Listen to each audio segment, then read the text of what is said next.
Introducing the all-new Italiano range of pizza. Pizza Ultimo. Pizza Hut. அதிகரிக்கப்பட்டுள்ள மின் கட்டணத்துக்கு எதிராக இன்று முன்னெடுக்கப்படும் பணி பகிஷ்கரிப்பு வெற்றி அளித்துள்ளதாக அனைத்து நிறுவன ஊழியர்கள் சம்மேளனம் தெரிவிக்கின்றது. பெருமளவிலான அரசு மற்றும் தனியார் நிறுவனங்கள் பகிஷ்கரிப்பில் இணைந்து கொண்டுள்ளதாக சம்மேளனத்தின் தலைவர் வசந்த் சமரசிங்க குறிப்பிட்டார்.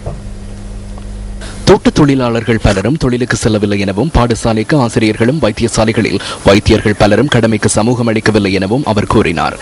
பணி பகிஷ்கரிப்புக்கு ஆதரவு அளிக்கும் வகையில் கடைகள் மற்றும் வர்த்தக நிலையங்கள் மூடப்பட்டுள்ளதாக அனைத்து நிறுவனங்களின் ஊழியர்கள் சம்மேளனம் குறிப்பிடுகின்றது. இவ்வாறு வெற்றிகரமாக முன்னெடுக்கப்படும் பகிஷ்கரிப்பு காரணமாக அரசாங்கம் மீதான அழுத்தங்கள் மேலும் வலுப்பெற்றுள்ளதாக வசந்த சமரசிங்க கூறினார். அதிகரிக்கப்பட்டுள்ள மின் கட்டணத்திற்கு எதிர்ப்பு தெரிவித்து பல்கலைக்கழக விரிவுரையாளர்களின் சம்மேளனம் நுகேகொடை முச்சாந்தையில் ஆர்ப்பாட்டம் ஒன்றை முன்னெடுத்தது. மக்களுக்காக செயற்படுதல் தமது பொறுப்பு என்பதால் இந்த பகிஷ்கரிப்பை முன்னெடுத்துள்ளதாக சம்மேளனத்தின் ஊடக பேச்சாளர் கலாநிதி மஹி மெண்டிஸ் குறிப்பிட்டார். பகிஷ்கரிப்புக்கு ஆதரவு தெரிவிக்கும் வகையில் நாட்டின் சில பகுதிகளில் வர்த்தக நிலையங்கள் மூடப்பட்டுள்ளமையை அவதானிக்க முடிந்ததாக எமது பிராந்திய செய்தியாளர்கள் தெரிவித்தனர். அதிகரிக்கப்பட்ட மின் கட்டணத்திற்கு எதிராக இன்று பணி பகிஷ்கரிப்பு முன்னெடுக்கப்படுகின்ற போதிலும் தேசிய வைத்தியசாலை, ரயில் மற்றும் பஸ் சேவை நிறுவனங்கள் உரிய முறையில் செயற்படுவதாக அந்த நிறுவனங்களின் அதிகாரிகள் குறிப்பிடுகின்றனர். ஏனைய நாட்களைப் போன்றும் இன்றும் சேவைகளை பெற்றுக் கொள்வதற்கு தமது நிறுவனங்களுக்கு மக்கள் வருகை தருவதாக அவர்கள் சுட்டிக்காட்டுகின்றனர். ரயில் போக்குவரத்து எவ்வித இடையூறுமின்றி இடம்பெறுவதாக ரயில்வே போக்குவரத்து அத்தியட்சகர் LAR ரத்நாயக்க குறிப்பிட்டார். இதனால் பயணிகள் தமது போக்குவரத்து நடவடிக்கைகளை தாமதமின்றி முன்னெடுக்க முடியும் என அவர் கூறினார். இதேபடி தனியார் பஸ் போக்குவரத்துகள் வழமை போன்று இடம்பெறுவதாக தேசிய போக்குவரத்து ஆணைக்குழுவின் தலைவர் ரோஷான் குணவர்தன குறிப்பிட்டார். ரத்னபுரி, புத்தளம், கதிர்காமம், காலி, தங்காலை, பதுளை, கண்டி, புலனறுவை, திருகோணமலை, மாத்தளை, அம்பலாங்குடை, நுவரெலிய, யாழ்ப்பாணம், கிளிநொச்சி, முல்லைத்தீவு, வவுனியா, மன்னார் ஆகிய மாவட்டங்களில் உள்ள தமது கிளை அமைப்புகளுடன் கலந்துரையாடியுள்ளதாக அவர் கூறினார்.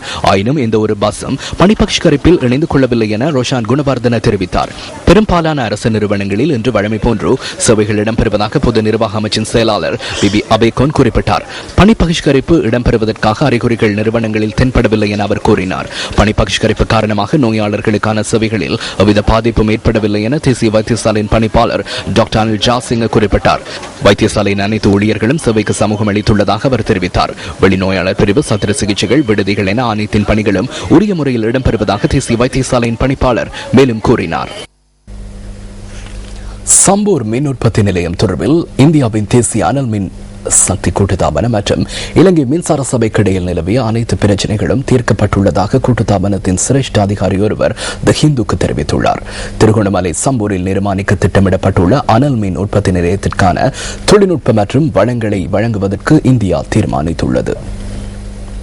அதன் பிரகாரம் அடுத்த மாதத்தின் முதலாவது அல்லது இரண்டாவது வாரம் சம்பூர் மின் உற்பத்தி நிலையத்துக்கான உத்தியோகபூர்வ உடன்படிக்கையில் கைச்சாத்திடுவதற்கு இந்தியாவின் தேசிய அனல் மின்சக்தி கூட்டுத்தாபனம் தீர்மானித்துள்ளதாக அவர் கூறினார். அனல் மின் உற்பத்தி நிலையத்திலிருந்து வெளியேற்றப்படும் வெப்பத்தின் வீதம் குறித்தும் பராமரிப்பு மற்றும் செயற்பாட்டு செலவினம் தொடர்பிலும் இந்தியாவின் தேசிய அனல் மின்சக்தி கூட்டுத்தாபனத்திற்கும் இலங்கை மின்சார சபைக்கும் இடையில் சிக்கல் நிலவியதாக தி ஹிந்து செய்தி வெளியிட்டிருந்தது.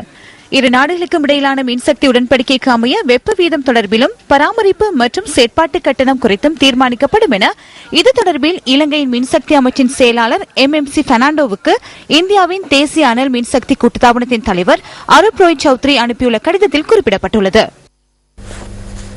கொலன்னாவ பகுதியில் 20 கோடி ரூபாய் பெறுமதியான ஒரு வகை மூலிகை தாவரத்துடன் 6 சந்தேக நபர்கள் கைது செய்யப்பட்டுள்ளனர்.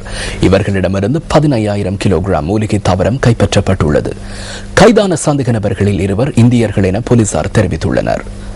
சந்தேக நபர்கள் குறித்த மூலிகைகளை இந்தியாவிற்கு கொண்டு செல்வதற்கு திட்டமிட்டிருந்தமை விசாரணைகளின் மூலம் கண்டறியப்பட்டுள்ளது. வாசனை திரவியங்களை தயாரிப்பதற்கு இந்த அரிய வகை மூலிகை தாவரம் அதிக அளவில் பயன்படுத்தப்படுகின்றமை குறிப்பிடத்தக்கதாகும்.